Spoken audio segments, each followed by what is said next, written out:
You ever walk into a modern corner store, bright lights buzzing overhead, and suddenly feel that tiny tug inside your chest?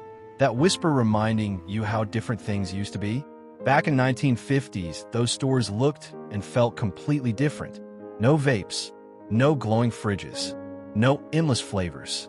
Just a wooden counter, a brass cash register that rang like a church bell, the smell of newsprint and peppermint. And behind the counter, lined up like little soldiers, were cigarette brands that only real Canadians remember. Brands your father kept tucked in his shirt pocket. Brands your grandfather carried in the glove box of a Chevy that barely had heat.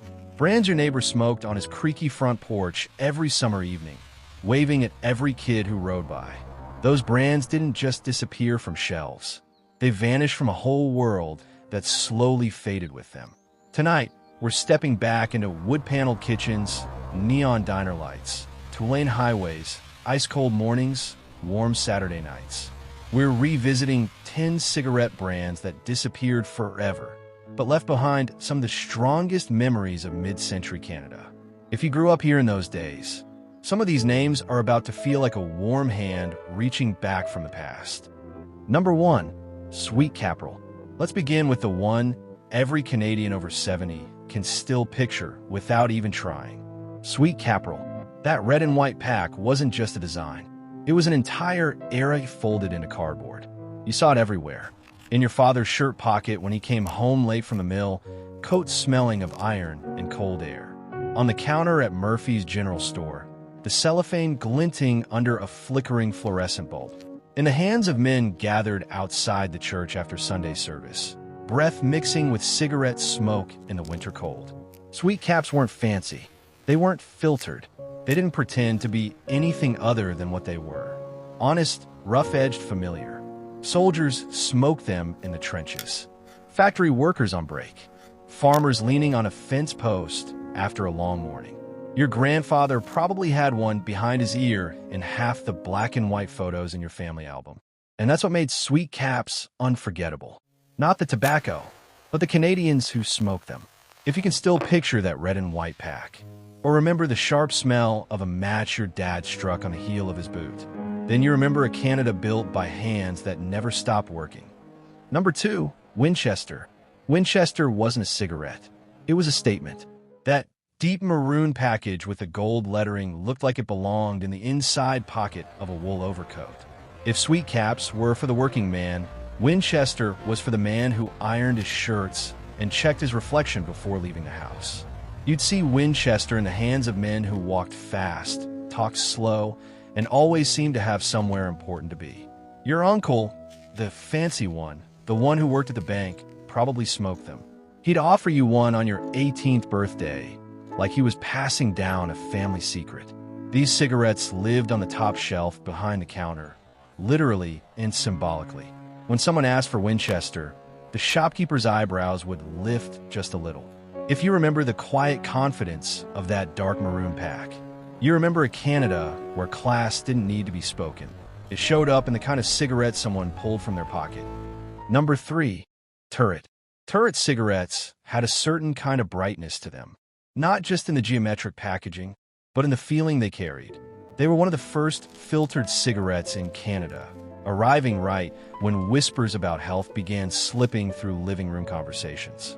Your older sister, the stylish one with cat-eye glasses and a crush on Elvis, might have smoked Turrets in the backyard with her friends, trying to look grown-up while pretending not to cough.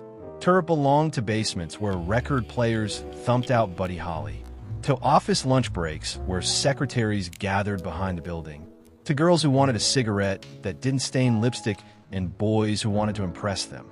If you remember that cork-tipped filter, that colorful pack propped next to a bottle of cola at a Saturday dance, then you remember when Canada was starting to imagine a future it hadn't seen before. Number 4, McDonald Export. The green pack, the working man's smoke. Exports, no softness, no filter, just strength, the kind that matched the men who smoked them. You'd see exports on the break tables of logging camps, on the dashboards of pickup trucks, on construction sites where the wind cut through your jacket, but no one complained. Your grandfather, the one who came home with dirt in the creases of his palms. Probably lit an export at the end of every day, leaning back in his chair with a sigh that said more than words ever could. Exports weren't a brand. They were a rhythm, a pause between long hours and longer winters. If you remember that forest green pack resting on a lunch pail, or the way the smoke mixed with cold morning air, you remember a Canada built from sweat, steel, and stubbornness. Number 5, Buckingham. Buckingham tried so hard to be British. You could almost hear a choir boy singing behind the burgundy and gold packaging. These were the cigarettes of polished shoes, mahogany desks, quiet studies, and living rooms where the furniture was covered in plastic to keep it nice. You didn't see Buckingham at the mine. You saw them at the professor's home, or the lawyer's office, or the living room where tea was poured from silver pots. They were aspirational, a tiny cardboard reminder that some Canadians still believe the old country was the gold standard. If you remember seeing that ornate, royal-looking pack on someone's coffee table, you remember a Canada still half standing in Britain's shadow. Number 6, Millbank. Millbank was the cigarette for people who wanted to believe they were being responsible. White and blue package. Clean. Medicinal. The kind of branding that tried to whisper, "It's okay, this one's different." Nurses smoked them. Teachers smoked them. People who read every new health article in the paper but quietly hoped the warnings didn't apply to them. Millbank lived at church bake sales, Rotary Club meetings, hospital fundraisers. Places where people dressed nicely and pretended life made perfect sense. If you remember someone saying, "At least I smoke Millbank," you remember an era when fear was small and hope was still bigger. Number 7, Matinee. Matinee was soft, pastel, elegant. A cigarette dressed like a greeting card. Pink and lavender boxes. Slim cigarettes. Tiny details meant for tiny handbags. Women in the 1950s were beginning to step out. Working, driving, laughing loudly. And Matinee became part of that change. Your stylish aunt. The one who wore bright lipstick and played Sinatra on the record player. Probably smoked Matinee at ladies' luncheons, bridal showers, or in her first apartment after she dared to choose independence. If you remember that soft floral scent in the air, you remember a Canada discovering the idea of a modern woman. Number 8, Golden Virginia. Golden Virginia was middle-class pride wrapped in warm yellow cardboard. Not expensive, not cheap, just hopeful. These cigarettes lived in homes where people worked steady jobs, took the bus, saved for vacations, and kept green shield stamps in a kitchen drawer, just in case. Saturday dances at the community hall, curling club dinners, New Year's Eve parties where someone always played the wrong note on the piano. If you remember that golden pack sitting on a folding table beside plastic cups of punch, you remember a Canada that felt like it was finally getting somewhere. Number 9, Sportsman. Sportsman was the cigarette of the wilderness. Green and brown packaging. Illustrations of lakes, trees, canoes. These were the cigarettes tossed into tackle boxes, shoved into flannel shirt pockets, lit with matches struck on rocks during hunting trips. Your uncle, the one who disappeared into the woods every fall, smoked Sportsman like it was part of the landscape. The smell mixed with pine needles, campfire smoke, and damp earth. If you close your eyes, you can almost smell it now. If you remember those rugged packs at hockey rinks, fishing lodges, curling clubs, you remember a Canada still tied to its wilderness. Number 10, Black Cat. Black Cat was different, mysterious, dark, a little dangerous. Black pack, green eyes, Turkish or Egyptian tobacco, depending on which ad you believed.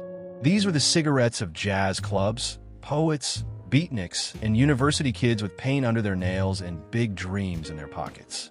Your artsy cousin, the one who talked about Paris, read thick books, and drew strange things, probably smoked Black Cat while staring into the middle distance like he knew something the rest of US didn't. If you remember that sleek black pack glowing under dim cafe lights, you remember a Canada just beginning to explore its creative, rebellious side. 10 brands. 10 flavors of a country that changed faster than anyone expected. Today, we don't smoke in restaurants. We don't see cigarette ads on TV. We don't light up in the car with kids in the back seat. And thank goodness for that. But nostalgia isn't about wanting those things back. It's about remembering the world that existed around them. The diner booths where people talked for hours. The soft glow of neon signs on wet pavement. The rattle of a corner store door chime. The hum of a station wagon warming up in winter. The clink of coins on a counter. The low murmur of a town settling in for the night. When you remember these brands, you're not remembering tobacco. You're remembering your father's voice drifting from the driver's seat, your mother laughing in the kitchen, your uncle telling stories by a crackling fire, your neighbors chatting on porches as kids rode past on rusty bikes. Life's slower, simpler, fuller. These brands vanished because the world grew wiser. But the memories stayed, lingering like a thin trail of smoke in a quiet room. If you remember any of these 10 brands, you're part of the Canada that was. A Canada that shaped the one we live in today. Share your memories in the comments. Which brand do you remember? Or which one did your parents smoke? Your story might bring someone else's childhood back to life.